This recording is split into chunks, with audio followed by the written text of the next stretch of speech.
Assalamualaikum warahmatullahi wabarakatuh. Yuk kita bahas pinjaman digital.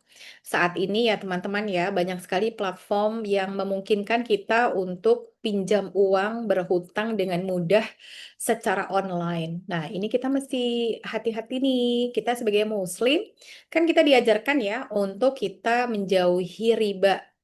Hutang boleh selama itu untuk kebutuhan darurat dan selama kita menjauh dari yang namanya riba. Sementara ini di saat kita bicara, pinjaman digital yang ada di, sekeliling kita, kebanyakan masih menggunakan, hutang dengan ada tambahan bunga.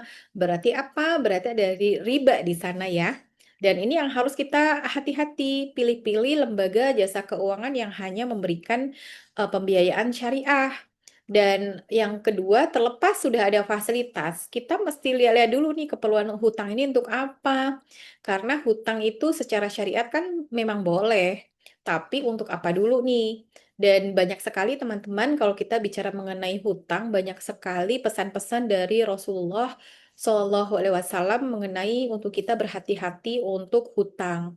Jangan sampai nih, hanya butuh sedikit atau hanya untuk kebutuhan yang kita ingin, perlu, pengen, terus jatuhnya berhutang karena kita nggak punya uang cash yang cukup untuk membeli dan, pastinya itu akan mengganggu kehidupan keuangan kita ya. Jadi, Rasulullah sendiri dalam berbagai hadis sudah menyampaikan begitu banyak hal mengenai hutang. Hutang itu boleh, tapi sebaiknya kita hindarin kalau memang bukan untuk kebutuhan darurat. Kebutuhan darurat itu apa? Kebutuhan darurat itu adalah di mana kebutuhan itu kalau tidak terpenuhi akan pengaruh kepada pemenuhan kebutuhan utama atau makosyid syariah. Contohnya, kalau kita tidak makan, jiwa kita bisa terganggu. Mungkin kalau kita sakit, tidak berobat, kita bisa seseorang bisa kehilangan nyawa. Atau misalnya seseorang tidak memiliki uang untuk belajar atau sekolah sehingga tidak mendapatkan ilmu yang cukup untuk kehidupan, itu kan berarti ada jiwa yang terganggu. Misalnya tidak memiliki tempat tinggal sehingga harus tinggal di jalan, tidak memiliki tempat untuk kontrak, uang untuk kontrak rumah, akhirnya hidup di jalan, berarti kesehatannya terganggu, kebutuhan pokok perumahan tidak terpenuhi, atau bahkan mungkin kebutuhan jiwanya tidak terpenuhi, misalnya seseorang karena tidak memiliki uang untuk hidup, akhirnya harus mengambil, eee, tawaran-tawaran dari mereka-mereka yang nanti akan membuat mereka menggadaikan agamanya. Itu kalau terjadi, itu baru boleh, itu yang namanya darurat. Tapi kalau misalnya kita pinjam, misalnya untuk beli HP, untuk beli makanan di restoran pakai kartu kredit kan pinjam ya? Sebagian besar mungkin bilang nggak apa-apa, tapi kalau kita ingin, afdol dan kita ingin meningkatkan tingkat perilaku keuangan kita secara syariah, hal-hal seperti itu kita hindarin. Ada hal-hal yang kita bisa kok tunda mendapatkannya dengan cara menabung. Jadi daripada cicil setelah beli, mendingan cicil nabung untuk bisa membeli dengan cash atau dengan uang tunai atau dengan uang yang cukup. Itu yang perlu kita lakukan ya. Dan, pastinya perilaku hutang ini sekarang ini, sudah menjadi satu hal yang mengkhawatirkan ya teman-teman. Pengguna pinjaman digital untuk perorangan itu sudah lebih dari 70% dari, total pembiayaan yang ada. Untuk kebutuhan perorangan bukan usaha, kan berarti apa? Berarti ada jutaan teman-teman di luar sana yang menggunakan pinjaman digital untuk kebutuhan perorangan, kebutuhan pribadi, bukan kebutuhan usaha. Nah, sebetulnya untuk apa sih pinjam? Ini yang perlu dibedah, jangan sampai kita bicara kebutuhan itu kita tidak kenali, ada kebutuhan pokok, kebutuhan sekunder, atau kita perlu, atau kebutuhan gaya hidup. Jangan sampai nih kita pinjam hanya untuk kita traveling misalnya pada saat liburan. Teman-teman kita semuanya traveling keluar kota, keluar negeri, kita kok nggak jalan-jalan, akhirnya pinjaman digital untuk membiayai traveling atau, happy-happy healing. Nah ini kan berarti kurang tepat, kurang bijaksana. Semua fasilitas pembiayaan syariah itu bagus sekali, konsep-konsepnya bagus. Tapi kalau peruntukannya adalah untuk pemenuhan gaya hidup yang itu sebetulnya tidak diperlukan sama sekali, itu berarti kita membuat masalah keuangan di masa depan. Bayangkan nih, kita senang-senang liburan dengan pinjam 20 juta untuk dihabiskan selama liburan 2 minggu.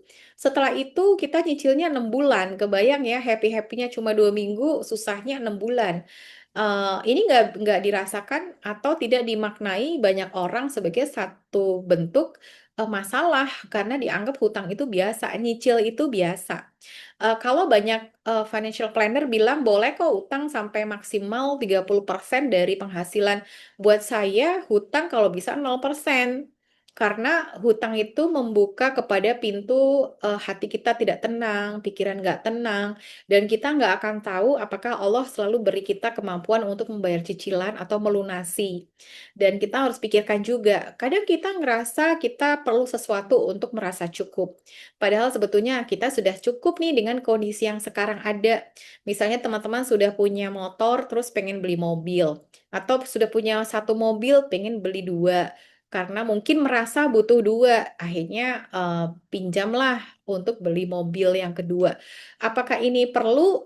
Belum tentu. Nah, kita harus berani nih untuk menantang diri kita sendiri setiap kita merasa ada keperluan. Kita tes dulu nih keperluan kita ini benar-benar teruji memang perlu nggak kita hadirkan dalam kehidupan kita. Apalagi kalau kita sampai berhutang, itu mungkin harus kita hindari. Kita harus berani menunda kesenangan. Jadi misalnya kita pengen punya mobil yang kedua. Ya sudah, berarti sudah bukalah rekening untuk menabung untuk membeli mobil yang kedua. Jangan membeli sekarang hutang 3 tahun. Nah, itu kan berarti kita membebani diri kita dengan harus membayar cicilan setiap bulannya selama 3 tahun. Itu nggak gampang loh, berat loh. Nah, dengan kita membiasakan diri menabung, inilah kenapa dari kecil kita dibiasakan menabung ya, supaya diaplikasikan pada saat kita dewasa betul-betul memerlukan sesuatu yang butuh mengeluarkan uang besar.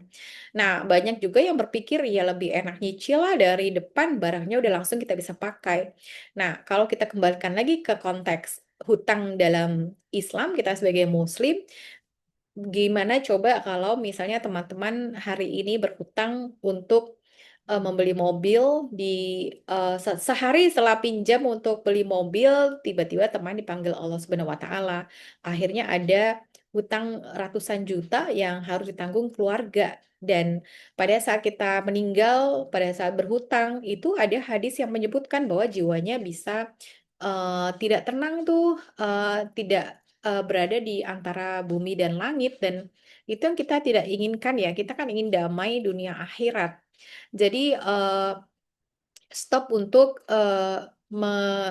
memberikan diri kita, masukan-masukan dari sisi lifestyle, sehingga kita merasa kita harus berhutang hanya untuk memenuhi gaya hidup. Dan ini penting ya teman-teman ya, kita mungkin harus menghindari dan mengurangi, kalau bisa menghilangkan, eee, karakter kita yaitu fear of missing out. Kita mungkin sudah harus mulai mengurangi terpapar ke sosial media, di mana kita hanya melihat orang-orang yang flexing atau saudara, teman yang mungkin sharing mengenai pencapaian-pencapaian finansial mereka, pencapaian-pencapaian pemenuhan kebutuhan mereka, beli mobil baru, rumah baru, liburan di sana sini. Kita sudah harus berpikir bahwa itu hanyalah gambaran sesaat dari kehidupan mereka. Kita nggak tahu teman kita yang liburan pun sebetulnya libur pakai uang hutang. Atau misalnya pun mereka punya uang, itu bukan tempat kita membandingkan diri sendiri dan harus berada di titik yang sama. Setiap orang punya titik keuangan yang berbeda-beda, semua punya sudut pandang yang berbeda, dan semua punya keperluan keuangan yang berbeda-beda juga. Ini yang harus kita pahami. Jadi nggak ada tuh yang namanya kita takut atas opini orang. Atau kita melihat bahwa umur 30 harus punya rumah dan mobil, enggak juga. Itu adalah hal-hal yang standar-standar, sosial yang tidak perlu kita ikutin, karena memang tidak ada standarnya, tergantung kebutuhan masing-masing keluarga atau pribadi. Jadi kita ingat kembali bahwa hutang itu kalau bisa kita hindarin hanya untuk darurat, kalau bisa bebas hutang itu nikmat banget loh.